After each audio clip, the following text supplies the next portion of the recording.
जिंदगी के इस अनोखे सफर में जब हम हर रोज हजारों लाखों ख्यालों से घिरे रहते हैं, तो कई बार यह समझ ही नहीं पाते कि असली हम कौन हैं। कभी सपनों की भीड़ हमें खींच ले जाती है, कभी डर हमें जकड़ लेता है, तो कभी इच्छाएं हमारे मन को उलझा कर रख देती हैं।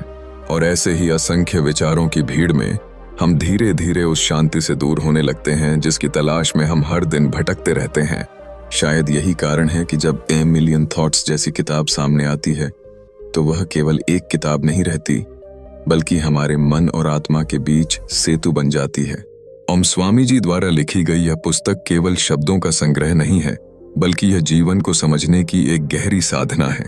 आज इस चैनल पर मैं आपको लेकर चलूंगा एक ऐसे सफर पर जहां किताबों के पन्ने सिर्फ पढ़े नहीं जाएंगे, बल्कि महसूस किए जाएंगे। जहां ओम स्वामी जी के विचार आपके हृदय को छुएंगे और आपको अपनी ही जिंदगी का आईना दिखाएंगे। क्योंकि जब बात आती है अ मिलियन थॉट्स की, तो यह सिर्फ मेडिटेशन या स्पिरिचुअलिटी की कहानी नहीं है। यह उस आंतरिक यात्रा का द्वार है जो हमें खुद तक पहुंचने का रास्ता दिखाती है। आप सोचिए, हमारे दिमाग में हर दिन लाखों थॉट्स आते जाते रहते हैं। कुछ हमें मोटिवेट करते हैं, कुछ हमें डराते हैं, और कुछ ऐसे होते हैं जो बिना वजह हमें उलझा देते हैं। लेकिन असली सवाल यह है कि क्या हम इन थॉट्स को कंट्रोल करते हैं या ये थॉट्स हमें कंट्रोल करते हैं। यही बात ओम स्वामी जी की किताब हमें सिखाती है कि कैसे हम अपने माइंड को, अपनी एनर्जी को और अपनी अवेयरनेस को चैनलाइज करके एक पीसफुल और फुलफिल्ड लाइफ जी सकते हैं। इस चैनल की शुरुआत का मकसद केवल किताब का समरी देना नहीं है। मेरा उद्देश्य है कि आप जब यह वीडियो देखें तो आपके अंदर क्यूरियोसिटी जागे, आपकी आत्मा को शांति मिले और आपके दिल में यह सवाल उठे कि क्या मैं अपनी जिंदगी वैसे ही जी रहा हूं जैसे मुझे जीनी चाहिए। यह जर्नी केवल सुनने की नहीं, बल्कि आत्मा से कनेक्ट होने की है। अ मिलियन थॉट्स हमें मेडिटेशन की गहराई को ऐसे समझाती है जैसे कोई अपनी ही जिंदगी का अनुभव साझा कर रहा हो। ओम स्वामी जी की राइटिंग सिंपल येट पावरफुल है, और यही सिंप्लिसिटी हमारे दिल को छू जाती है। वह बताते हैं कि मेडिटेशन सिर्फ टेक्निक नहीं है, बल्कि यह एक जीवन शैली है। और जब हम सचमुच अपने भीतर उतरना सीख जाते हैं, तो हमें समझ आता है कि असली फ्रीडम और हैप्पीनेस बाहर की चीजों में नहीं, बल्कि हमारे ओन माइंड की शांति में छुपी हुई है। इस चैनल पर मैं कोशिश करूंगा कि हर वीडियो आपको केवल इन्फॉर्मेशन न दे, बल्कि एक इमोशनल कनेक्शन बनाए, ताकि आप सिर्फ सुने ही नहीं बल्कि महसूस करें। क्योंकि किताबें तभी मीनिंगफुल होती हैं जब उनके शब्द हमारे दिल में उतर जाएं और हमारी सोच को बदल दें। इमेजिन कीजिए, अगर हर मॉर्निंग हम अपने थॉट्स को चैनलाइज करना सीख जाएं, अगर हर नाइट हम बिना किसी रिग्रेट या ओवरथिंकिंग के सो पाएं, तो हमारी लाइफ कितनी डिफरेंट हो सकती है। यही प्रॉमिस ये किताब करती है, और यही अनुभव मैं इस चैनल के जरिए आपके साथ शेयर करूंगा। चैप्टर 1, घर जैसा प्रिय स्थान। बचपन से ही हम सबके दिल में एक तस्वीर बसी होती है, वो जगह जहां लौट कर आने पर सारी थकान मिट जाती है, जहां बाहर की दुनिया कितनी भी मुश्किल क्यों न हो, लेकिन कदम रखते ही दिल को सुकून मिल जाता है। वही जगह हमारा घर होती है। और सच कहें तो होम केवल ईंट पत्थर से बना एक मकान नहीं होता, बल्कि वो भावनाओं, यादों और अपनापन से बुना हुआ आश्रय होता है। जब हम अपने घर के बारे में सोचते हैं, तो सबसे पहले हमें सुरक्षा का एहसास होता है। चाहे जीवन में कितनी भी समस्याएं क्यों न हो, घर का नाम आते ही दिल कहता है, यस, यहाँ मुझे शांति मिलेगी। लेकिन कभी सोचा है कि असली घर आखिर कहाँ है? क्या वो जगह केवल 4 दीवारों से घिरा हुआ मकान है, या वो शरण स्थली है जिसे हम भीतर अपने मन में ढूंढते हैं? जिंदगी के हर पड़ाव पर हम यही तलाशते हैं कि हमें कोई ऐसी जगह मिले जहां हम खुद को खोकर भी पा सकें। और जब हम गहराई से सोचते हैं, तो समझ आता है कि असली घर हमारे भीतर ही बसा है। हमारा ओन माइंड, हमारा कॉन्शियसनेस ही वो स्थान है जहां जाकर हमें ट्रू कंफर्ट मिलता है। इमेजिन कीजिए, दिन भर की भागदौड़ के बाद जब आप थके हारे अपने घर लौटते हैं, और दरवाजा खोलते ही एक फेमिलियर फ्रेग्रेंस, एक जानी पहचानी आवाज और वो माहौल आपको घेर लेता है, तो कैसा लगता है? उस पल आप महसूस करते हैं कि यह मेरी जगह है, यहां मैं बिलोंग करता हूं। ठीक उसी तरह जब हम मेडिटेशन की ओर बढ़ते हैं, तो भीतर हमें एक सटल होम दिखाई देता है। वहां हमें किसी एक्सटर्नल चीज की जरूरत नहीं होती, न ही वैलिडेशन की, क्योंकि वहां हम अपने प्योरेस्ट फॉर्म में रहते हैं। हमारे थॉट्स अक्सर हमें इधर उधर भटकाते रहते हैं, कभी बीते हुए पलों की यादों में ले जाते हैं, तो कभी आने वाले कल की चिंताओं में फंसा देते हैं। ऐसे में हम अपने असली घर से दूर हो जाते हैं। पर जब हम थोड़ी देर रुककर आंखें बंद करके अपने भीतर झांकते हैं तो हमें याद आता है कि घर हमेशा यहीं था, हमारे भीतर। यही वो जगह है जहां न कोई डर है, न कोई जजमेंट, केवल एक्सेप्टेंस और शांति है। यहाँ एक छोटी सी कहानी याद आती है। एक व्यक्ति पूरी दुनिया घूमता रहा शांति की तलाश में। वह पर्वतों पर गया, जंगलों में ध्यान लगाया, गुरुओं से मिला, लेकिन उसे वो सुकून नहीं मिला जिसकी वह तलाश कर रहा था। थककर जब वह अपने गांव लौटा और अपने ही छोटे से घर में आकर लेटा, तो अचानक उसे महसूस हुआ कि जिस शांति को वह पूरी दुनिया में ढूंढ रहा था, वो तो हमेशा से उसके अपने भीतर थी। उसे बस रिकॉग्नाइज करना था। यही एहसास हमें बताता है कि home is not a place, it is a state of mind. हम सब अपने जीवन में स्टेबिलिटी चाहते हैं। कभी रिलेशनशिप से, कभी सक्सेस से, कभी वेल्थ से हम उस स्टेबिलिटी को पाने की कोशिश करते हैं। लेकिन सच्चाई यह है कि जब तक हम अपने इनर होम को नहीं ढूंढते, तब तक कोई भी एक्सटर्नल चीज हमें परमानेंट शांति नहीं दे सकती। एक टेम्पररी खुशी जरूर मिलती है, लेकिन वो जल्दी फेड हो जाती है। असली सुकून तभी मिलता है जब हम अपने थॉट्स की भीड़ से निकलकर अपने भीतर के घर को पहचानते हैं। यह घर बाहर की दुनिया से बिल्कुल अलग है। बाहर की दुनिया में केओस है, एक्सपेक्टेशंस हैं और कांस्टेंट स्ट्रगल है, लेकिन भीतर के घर में साइलेंस है, सिंप्लिसिटी है और एक गहरी क्लैरिटी है। यही वो जगह है जहां हम खुद से जुड़ते हैं और खुद को एक्सेप्ट करते हैं। जब हम इस घर तक पहुंच जाते हैं तो फिर चाहे बाहरी। चैप्टर 2, मन की प्रकृति। मन, यह शब्द सुनते ही एक पूरी दुनिया हमारी आंखों के सामने घूमने लगती है। कभी मन हमें आसमान की ऊंचाइयों तक ले जाता है तो कभी अचानक गहराई में धकेल देता है। यही मन कभी सपनों का महल बनाता है तो कभी डर और असुरक्षा की दीवारें खड़ी कर देता है। और सबसे अजीब बात यह है कि हम हर पल इसी मन के साथ जी रहे हैं, लेकिन बहुत कम लोग हैं जो वास्तव में इसे समझ पाते हैं। मन की प्रकृति वैसी है जैसे किसी बेचैन बच्चे की। कभी इधर दौड़ता है, कभी उधर। उसे न तो थकान का पता है, न ही रुकने का। जब हम अकेले होते हैं तो यह हमें याद दिलाता है कि कल क्या हुआ था और कल क्या होगा। जब हम किसी भीड़ में होते हैं तब भी यह हमें शांति नहीं देता। कभी कंपैरिजन करता है, कभी ईगो जगाता है, तो कभी इच्छाओं की आग भड़काता है। और हम सोचते हैं कि हम मन को कंट्रोल कर रहे हैं, लेकिन सच तो यह है कि ज्यादातर समय मन हमें कंट्रोल कर रहा होता है। सोचिए, आपने कभी कोशिश की है कि 2 मिनट के लिए भी सिर्फ एक थॉट पर टिके रहें?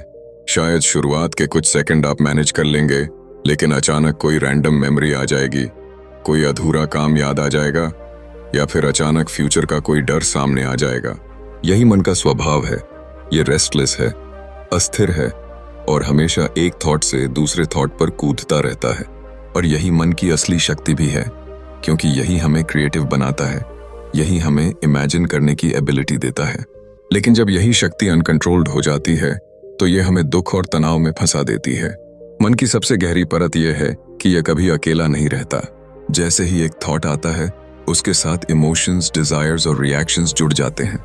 अगर मन में गुस्से का विचार आया तो शरीर का तापमान बढ़ जाएगा, सांस तेज हो जाएगी और शब्द कठोर हो जाएंगे। अगर मन में प्रेम का विचार आया तो चेहरा खिल उठेगा, आवाज में मिठास आ जाएगी। यही कारण है कि कहा जाता है, मन ही स्वर्ग है और मन ही नरक। बाहर की दुनिया वही दिखती है जैसा हमारा मन उसे देखता है। कल्पना कीजिए, बारिश की हल्की फुहार गिर रही है। कोई व्यक्ति खिड़की से बाहर देख रहा है और सोच रहा है, वाह कितनी सुंदर बरसात है, कितना रोमांटिक वेदर है। वही दूसरी ओर एक और व्यक्ति है जिसे लगता है, अरे ये तो सारा काम बिगाड़ देगी, ट्रैफिक जाम होगा, कपड़े भीग जाएंगे। बारिश तो वही है, लेकिन परसेप्शन अलग अलग है, क्योंकि मन की दृष्टि अलग है। यही मन की प्रकृति है। यह अपने लेंस से हर चीज को रंग देता है। लेकिन क्या मन को समझना इतना आसान है? नहीं। मन हमेशा लेयर्स में काम करता है। कभी यह हमारे कॉन्शियस लेवल पर एक्टिव होता है, जहां हम सोच रहे होते हैं कि हमें क्या खाना है, कहां जाना है, किससे बात करनी है। लेकिन इसकी गहरी परत सबकॉन्शियस में छुपी होती है, जहां हमारी आदतें, डर और छिपी हुई इच्छाएं दबे रहते हैं। जब तक हम इन लेयर्स को नहीं समझते, तब तक हम बार बार वही पैटर्न्स दोहराते रहते हैं और सोचते हैं कि जिंदगी क्यों नहीं बदल रही। मन की प्रकृति को समझने के लिए हमें यह मानना होगा कि यह नदी की तरह है। अगर इसे अनकंट्रोल छोड़ दिया जाए तो यह अपने रास्ते में आने वाली हर चीज को बहा ले जाएगी। लेकिन अगर हम इसके किनारे मजबूत कर दें, इसकी दिशा सही कर दें, तो यही नदी खेतों को सींचेगी, प्यास बुझाएगी और जीवन देगी। मेडिटेशन इसी कला को सिखाती है। कैसे हम इस रेस्टलेस मन को एक जगह टिकाना सीखें, कैसे हम इसकी एनर्जी को पॉजिटिव दिशा में मोड़ें। हम सभी की जिंदगी में ऐसे मोमेंट्स आते हैं जब लगता है कि दिमाग शांत नहीं हो रहा, दिल भारी है और कोई क्लैरिटी नहीं है। यही वह समय है जब हमें याद रखना चाहिए कि मन का स्वभाव ही ऐसा है, वह भागेगा, वह भटकेगा, वह उलझाएगा। लेकिन जब हम धैर्य से उसे ऑब्जर्व करना शुरू करते हैं तो धीरे धीरे वह सेटल होने लगता है। यह ठीक वैसा है जैसे किसी ग्लास में मिट्टी मिली हुई हो। अगर आप उसे लगातार हिलाएंगे तो पानी गंदा ही रहेगा, लेकिन अगर आप उसे शांति से रख देंगे तो मिट्टी नीचे बैठ जाएगी और पानी साफ हो जाएगा। यही मन है। जब तक हम इसे कंट्रोल करने की कोशिश करते हैं यह और रिबेल करता है, लेकिन जब हम इसे ऑब्जर्व करना शुरू करते हैं, अवेयरनेस के साथ देखते हैं, तो यह शांत होने लगता है। और तब हमें समझ आता है कि मन का असली स्वभाव प्योर है, बस हम ही उसे लेयर्स ऑफ थॉट्स और डिजायर्स से गंदा कर देते हैं। मन की प्रकृति को समझना केवल एक इंटेलेक्चुअल एक्सरसाइज नहीं है, यह एक इनर जर्नी है। जब हम इस जर्नी पर निकलते हैं तब धीरे धीरे हमें एहसास होता है कि हम मन नहीं हैं, हम केवल उसके ऑब्जर्वर हैं। और यही रियलाइजेशन हमें जीवन की गहराई तक ले जाती है, जहां सच्ची शांति और फ्रीडम छुपी हुई है। चैप्टर 3, एक विचार की यात्रा। जरा सोचिए, हमारे मन में उठने वाला हर छोटा सा ख्याल कहां से आता है? कभी आपने गौर किया है कि एक मामूली सी चिंगारी कैसे पल भर में आग का रूप ले लेती है? मन के भीतर उठता हुआ विचार ठीक वैसा ही है। शुरुआत में वह नन्हा सा बीज लगता है जिसकी ओर हमारा ध्यान तक नहीं जाता, लेकिन जब हम उसी विचार को बार बार सोचने लगते हैं, उसे अपने मन की मिट्टी में सींचने लगते हैं, तो धीरे धीरे वह बीज अंकुरित होकर एक पेड़ में बदल जाता है। यही है विचार की असली यात्रा, एक छोटा सा स्पार्क जो हमारी पूरी जिंदगी का रुख बदल सकता है। हम सबके साथ ये रोजाना होता है। कभी अचानक कोई पुरानी याद दिल को छू जाती है और वह एक विचार बनकर हमें नॉस्टैल्जिया की गहराइयों में ले जाता है। कभी किसी सपने की झलक मन में उभरती है और वह विचार हमें मेहनत करने के लिए इंस्पायर करने लगता है। और कभी कभी कोई नकारात्मक सोच, एक इनसिक्योरिटी, एक डर मन में घर कर लेता है और हम बेवजह खुद को दुखी कर बैठते हैं। यही तो है विचार की शक्ति। वह हमें बना भी सकता है और हमें तोड़ भी सकता है। लेकिन क्या हम जानते हैं कि यह यात्रा आखिर कैसे होती है? एक विचार हमेशा अचानक उत्पन्न नहीं होता। वह हमारे अनुभवों, हमारी यादों और हमारे एनवायरनमेंट की देन होता है। जैसे बचपन की कोई छोटी सी बात, शायद किसी ने हमें डांट दिया हो, वह मेमोरी हमारे सबकॉन्शियस में दब जाती है। सालों बाद वही मेमोरी अचानक एक थॉट बनकर सरफेस पर आती है और हमें महसूस कराती है कि हमने कुछ खोया है या हम शायद उतने अच्छे नहीं हैं। यही रीजन है कि कई बार हम खुद भी नहीं समझ पाते कि हम क्यों परेशान हैं। कल्पना कीजिए, एक साधारण सा ख्याल, क्या मैं सक्सेसफुल हो पाऊंगा? अगर लगातार दोहराया जाए तो वह एंग्जाइटी और स्ट्रेस में बदल सकता है। लेकिन वही थॉट अगर एक पॉजिटिव दृष्टिकोण से नर्चर किया जाए तो वह डिटर्मिनेशन और फोकस की शक्ति बन जाता है। यह जर्नी इस बात पर निर्भर करती है कि हम अपने विचारों के साथ कैसा व्यवहार करते हैं। हम उन्हें फ्यूल देते हैं या उन्हें छोड़कर आगे बढ़ जाते हैं। विचार की यात्रा हमें यह भी सिखाती है कि हर थॉट अपने आप में स्थायी नहीं होता, उसका जीवन छोटा होता है। ठीक वैसे जैसे आकाश में आती जाती बादल की लहरें, अगर हम उन्हें पकड़ने की कोशिश करेंगे तो हम थक जाएंगे, लेकिन अगर हम बस उन्हें गुजरते हुए देखें तो हमें समझ आएगा कि वे हमेशा टेम्पररी होते हैं। यह एक्सेप्टेंस हमें इनर पीस की तरफ ले जाता है। यही कारण है कि मन के भीतर उठते विचारों को केवल दबाने से कुछ नहीं होगा। हमें उनके सोर्स को समझना होगा, उनकी यात्रा को ऑब्जर्व करना होगा। जब हम समझ जाते हैं कि विचार कहाँ से उठे और वे हमें कहाँ ले जा सकते हैं, तब हम सचमुच अपने माइंड के मास्टर बन जाते हैं। जिंदगी का हर बड़ा बदलाव, हर नया इन्वेंशन, हर महान काम शुरुआत एक विचार से ही होती है। और हर बड़ी गलती, हर गलत एडिक्शन, हर गहरी तकलीफ भी एक विचार से ही जन्म लेती है। फर्क सिर्फ इतना है कि हमने उस थॉट को किस दिशा में जाने दिया। यही है विचार की यात्रा का जादू। इस सफर में सबसे खूबसूरत बात यह है कि हमें चुनाव की आजादी मिली हुई है। हम चाहें तो अपने विचारों को नेगेटिविटी में डूबने दें और अपना वर्तमान नष्ट कर दें, और चाहें तो अपने थॉट्स को पॉजिटिव एक्शंस की ओर मोड़कर अपनी डेस्टिनी को बदल डालें। चॉइस हमेशा हमारे हाथ में है। तो अगली बार जब कोई नया थॉट आपके मन में आए तो उसे हल्के में मत लीजिए, उसे ऑब्जर्व कीजिए, समझिए और फिर कॉन्शियसली डिसाइड कीजिए कि उस थॉट को आपको अपने साथ रखना है या उसे हवा में उड़ते बादल की तरह गुजर जाने देना है। क्योंकि हो सकता है वही विचार आपकी जिंदगी की सबसे खूबसूरत यात्रा की शुरुआत हो। चैप्टर 4, जब विचार इच्छाएं बन जाते हैं। जब मन में कोई विचार जन्म लेता है तो वह एक हल्की सी लहर की तरह होता है। शुरू में लगता है कि यह तो बस एक छोटा सा ख्याल है, कुछ ही देर में चला जाएगा। लेकिन जैसे जैसे हम उस ख्याल को पकड़ कर रखने लगते हैं, वैसे वैसे वह और गहराई में उतर जाता है। धीरे धीरे वह ख्याल हमारी चेतना पर हावी होने लगता है और अंततः एक इच्छा का रूप ले लेता है। यही इच्छा फिर हमारी शांति को छीनने और हमारी दिशा को बदलने की ताकत रखती है। सोचिए, एक साधारण सा थॉट, मुझे यह चीज चाहिए, कितनी तेजी से हमारे अंदर एक डिजायर में बदल जाता है। यह इच्छा फिर हमें बेचैन करती है, हमें भाग दौड़ कराती है और कई बार हमें ऐसा महसूस कराती है जैसे जब तक वह इच्छा पूरी न हो तब तक हम अधूरे हैं। यही तो इंसानी मन की सबसे बड़ी पहेली है। हम सबकी जिंदगी में यह अनुभव बार बार होता है। मान लीजिए किसी बच्चे को एक नया खिलौना चाहिए। पहले वह बस एक थॉट है, कितना अच्छा होता अगर यह खिलौना मेरे पास होता। लेकिन कुछ ही देर में यह थॉट उस बच्चे की स्ट्रॉन्गेस्ट डिजायर बन जाता है। अब वह खिलौना मिले बिना उसकी खुशी अधूरी है, उसका रोना धोना शुरू हो जाता है। बड़े होकर भी हमारी स्थिति अलग नहीं होती। हम खिलौनों को बदल देते हैं, लेकिन इच्छाओं का यह खेल कभी खत्म नहीं होता। किसी को प्रमोशन चाहिए, किसी को रिलेशनशिप में स्टेबिलिटी, किसी को नया घर, नई गाड़ी या फेम चाहिए। और इस दौड़ में हम भूल जाते हैं कि यह सब शुरू हुआ था एक छोटे से विचार से। विचार और इच्छा के बीच की यह यात्रा इतनी सटल है कि हमें इसका एहसास भी नहीं होता। यही सटलिटी ओम स्वामी जी इतनी खूबसूरती से समझाते हैं। जैसे एक ट्रैवलर रास्ते में माइलस्टोन देखकर खुश हो सकता है, लेकिन अगर वह माइलस्टोन को ही अपनी मंजिल समझ ले तो उसकी यात्रा वहीं रुक जाएगी। उसी तरह इच्छाएं माइलस्टोन्स हैं, वे हमें आगे बढ़ाती हैं, लेकिन अगर हम उन्हें ही अल्टीमेट गोल समझ लें तो हम कभी संतुष्ट नहीं होंगे। कल्पना कीजिए एक व्यक्ति जिसने अपने जीवन में सब कुछ पा लिया, धन, सम्मान, शक्ति, लेकिन फिर भी वह खालीपन महसूस करता है। क्यों? क्योंकि उसकी इच्छाएं हर उपलब्धि के साथ और बड़ी हो गईं। यही वह ट्रैप है जिससे बाहर निकलना ही मेडिटेशन और अवेयरनेस का असली अर्थ है। जब हम यह देख पाते हैं कि यह थॉट अभी डिजायर में बदल रहा है और उसी क्षण हम उसे जेंटली छोड़ देते हैं, तो मन स्वतः हल्का हो जाता है। जीवन का असली सौंदर्य इसी बैलेंस में है। न तो विचारों से भागना है और न ही इच्छाओं को दबाना है। बस यह समझना है कि विचारों की जड़ में हमारी अवेयरनेस है। अगर हम उस अवेयरनेस को पकड़ लें तो विचार अपनी जगह रहते हुए भी हमें डिस्टर्ब नहीं कर पाते।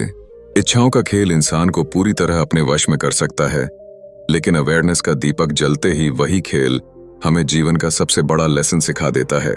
यही लेसन हमें यह याद दिलाता है कि पीस किसी इच्छा की पूर्ति में नहीं, बल्कि इच्छा को जन्म लेने से पहले पहचानने में है। और जब यह समझ गहरी हो जाती है तो मन धीरे धीरे शांत होने लगता है और हम सच्ची फ्रीडम का अनुभव कर पाते हैं। चैप्टर 5, जब इच्छाएं अपेक्षाएं बन जाती हैं। बचपन से ही हम सबके भीतर इच्छाएं जन्म लेती हैं, किसी खिलौने की, किसी दोस्ती की, किसी प्यार की, किसी पहचान की। धीरे धीरे यही इच्छाएं हमारे साथ बड़ी होती हैं और समय के साथ वे एक नए रूप में ढल जाती हैं। वे बदलकर हमारी अपेक्षाएं बन जाती हैं। इंसान की जिंदगी में सबसे बड़ी उलझन अक्सर यही होती है कि जब उसकी साधारण सी इच्छा एक कठोर अपेक्षा का रूप ले लेती है। सोचिए, जब एक छोटा बच्चा माँ से कहता है कि मुझे एक खिलौना चाहिए, तो यह केवल इच्छा है। अगर माँ नहीं भी दे पाती तो बच्चा थोड़ा रोकर भूल जाता है, लेकिन जैसे जैसे वह बड़ा होता है उसकी उम्मीदें और अपेक्षाएं भी बड़ी हो जाती हैं। और फिर अगर वे पूरी ना हो तो उसका दुख, उसकी पीड़ा गहरी होती चली जाती है। यही जीवन का वो जाल है जिसमें हम सब किसी न किसी रूप में फंसे रहते हैं। इच्छाएं अपने आप में बुरी नहीं हैं, वे तो जीवन की यात्रा को रंग और ऊर्जा देती हैं। पर जब वही इच्छा जिद और अपेक्षा का रूप ले लेती है, तब इंसान का मन बांधों में जकड़ जाता है। एक इंसान सोचता है कि मुझे प्रमोशन मिलेगा ही मिलेगा, या मेरा पार्टनर वैसा ही बिहेव करेगा जैसा मैं चाहता हूँ, या फिर लोग मुझे हमेशा अप्रिशिएट करेंगे। तो ये सब एक्सपेक्टेशंस हैं, और जब ये पूरी नहीं होती तो भीतर से टूटन शुरू हो जाती है। उस समय हमें लगता है कि दुनिया ने हमें धोखा दिया है, पर सच ये है कि हमने खुद ही अपने मन में एक ऐसा संसार बना लिया था जो वास्तविकता से मेल ही नहीं खाता था। जिंदगी की सबसे बड़ी कला यही है कि हम इच्छाओं और अपेक्षाओं के बीच का फर्क समझ पाएं। इच्छा आपको मोटिवेट करती है, आपको दिशा देती है, लेकिन अपेक्षा आपको बांध देती है, आपको डिपेंडेंट बना देती है। जब हम ये मान बैठते हैं कि दूसरे लोग हमारी खुशी के जिम्मेदार हैं, तो हम अपना अधिकार उनके हाथों में सौंप देते हैं। यही कारण है कि अपेक्षाएं पूरी न होने पर गुस्सा, निराशा और दुहक पैदा होते हैं। कई बार ऐसा होता है कि हम दूसरों के लिए भी अपेक्षाएं बना लेते हैं। जैसे माता पिता अपने बच्चों से सोचते हैं कि वे हमेशा उनकी तरह जिएंगे, उनकी हर बात मानेंगे। या फिर दोस्ती में हम सोच लेते हैं कि सामने वाला हमेशा हमारे साथ रहेगा। लेकिन क्या जिंदगी कभी इतनी लिनियर होती है? हर इंसान अपनी जर्नी में है, अपनी सोच में है। जब हम यह नहीं समझ पाते तो हर रिश्ते में क्रैक्स आने लगते हैं। इस ट्रूथ को समझने के लिए एक साधारण सी कहानी देखिए। एक किसान हर रोज सुबह खेत में जाता था और उम्मीद करता था कि सूरज बिल्कुल समय पर निकलेगा, बारिश बिल्कुल उसकी जरूरत के अनुसार होगी और फसल बिल्कुल वैसी होगी जैसी उसने मन में सोच रखी थी। लेकिन क्या नेचर कभी उसके हिसाब से चलती थी? नहीं। कभी बारिश ज्यादा हो जाती, कभी कम, कभी फसल बेहतरीन होती, कभी खराब। किसान ने जब यह समझ लिया कि प्रकृति को कंट्रोल करना उसके हाथ में नहीं है, तभी उसका मन शांत हुआ। उसने सीखा कि मेहनत करना उसके कंट्रोल में है, पर परिणामों को पकड़कर बैठ जाना केवल पीड़ा देगा। हमारी जिंदगी भी कुछ ऐसी ही है। हम प्रयास करते हैं, हम सपने देखते हैं, हम इच्छाएं पालते हैं, यह सब जरूरी है। पर जब हम अपनी हर इच्छा को एक रिजिड एक्सपेक्टेशन में बदल देते हैं, तभी दुख की शुरुआत होती है।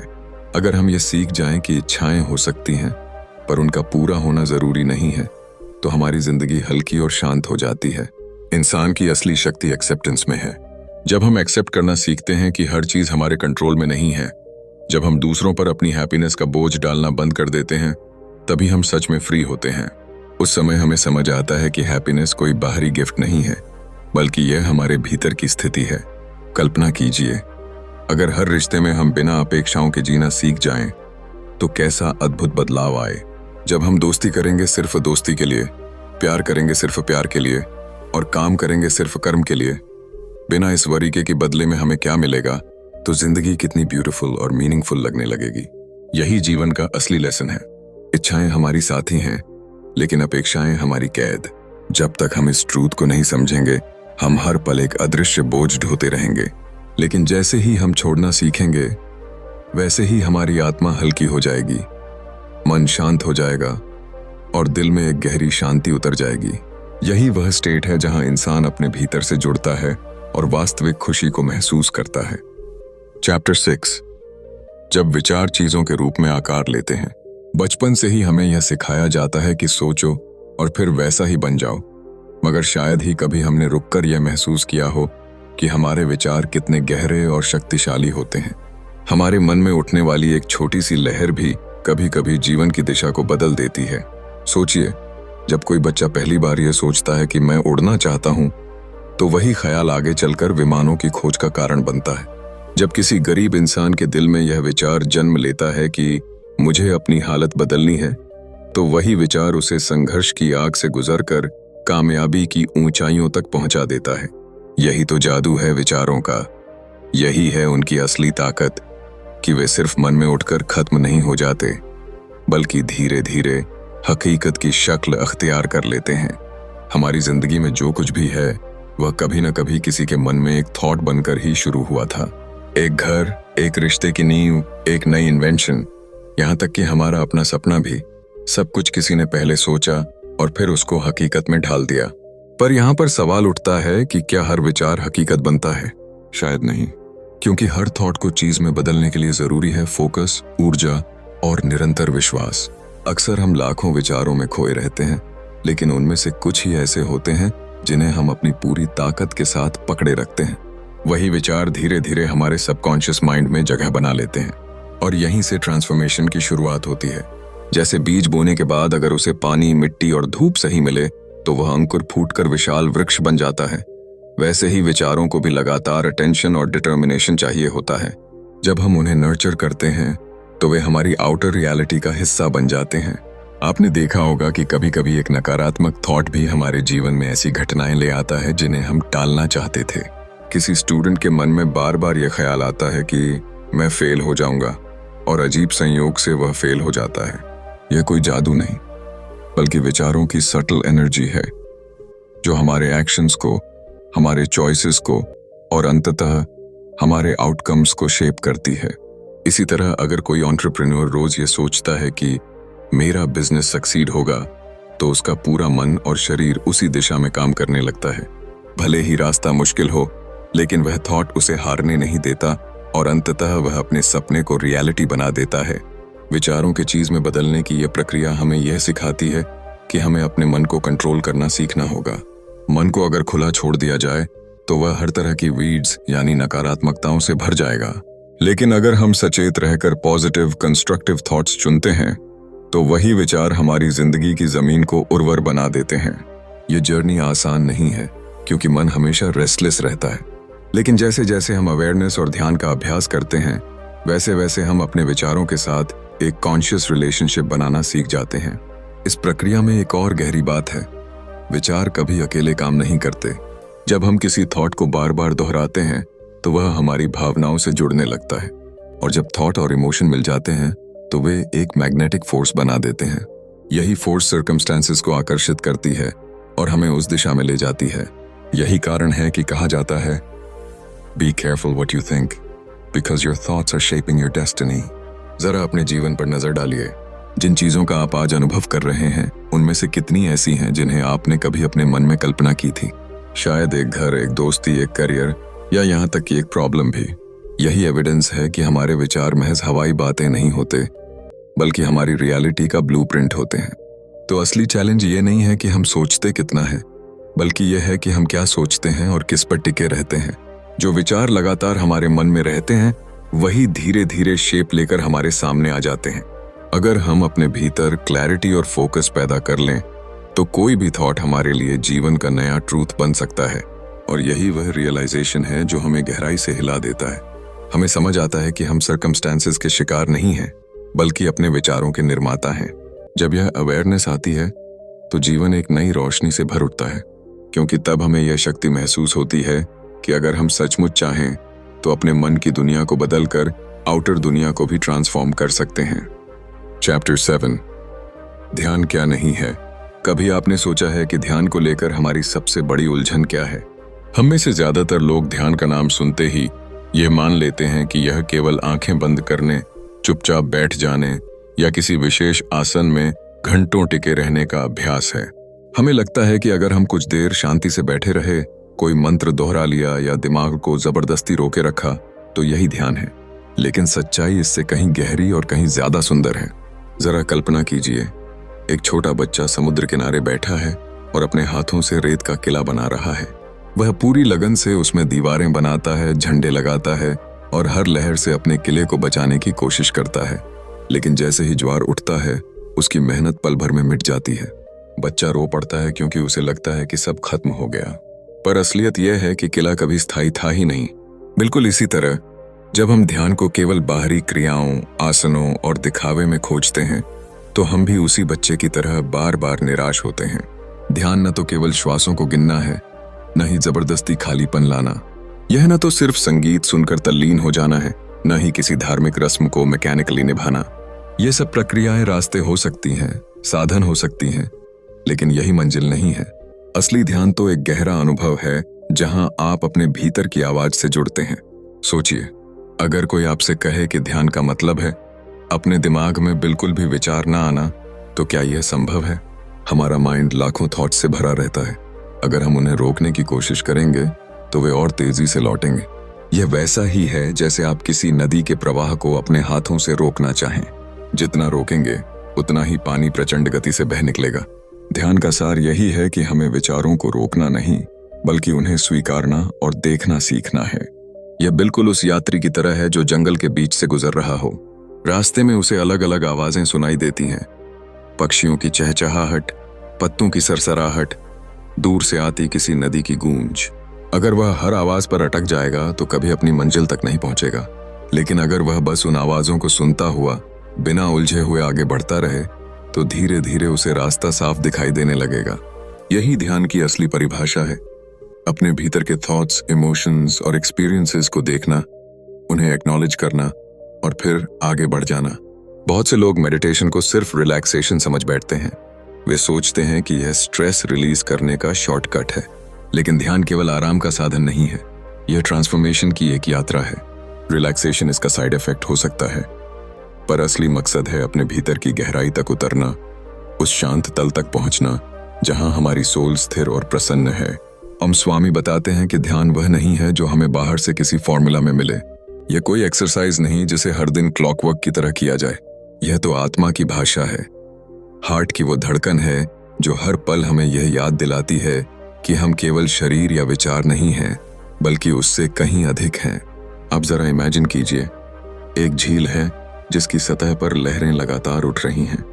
जब तक हवा तेज है तब तक उसका पानी अस्थिर है और आप उसकी गहराई नहीं देख पाते।